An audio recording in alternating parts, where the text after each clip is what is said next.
வணக்கம் நண்பர்களே. கவிஞர் மனுஷயபுத்திரன் எழுதக்கூடிய கவிதைகள் மேல அதீதமான காதல் எப்பவுமே எனக்கு உண்டு. உறவுகள் இவங்க மேல வருத்தம் வராதுன்னு நினைப்போம், அவங்க மேலதான் வருத்தம் வரும். இவங்க நம்மளை பிரிய மாட்டாங்கன்னு நினைப்போம், அவங்க தான் நம்மளை பிரிஞ்சு போவாங்க. இவங்களை நம்மளை அழவே வைக்க மாட்டாங்க அப்படின்னு நினைப்போம், அவங்க தான் அதிகமா அழ வைப்பாங்க.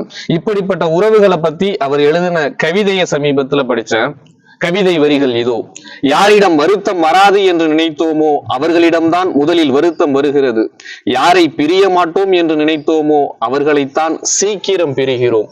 யார் நம்மை கைவிட மாட்டார்கள் என்று நம்பினோமோ அவர்கள்தான் நம்மை உதறிவிட்டு செல்கிறார்கள்.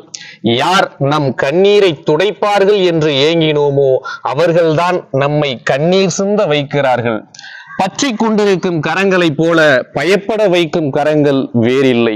ஆம் நண்பர்களே, இந்த கவிதையை எழுதிய மனுஷயபுத்திரனுக்கு அன்பு முத்தங்களை தெரிவித்து ஒளிப்பதிவில் உதவிய கோகுலுடன் விடைபெறும் நான் செல்வ இலக்கிய ராஜா. நன்றி, வணக்கம்.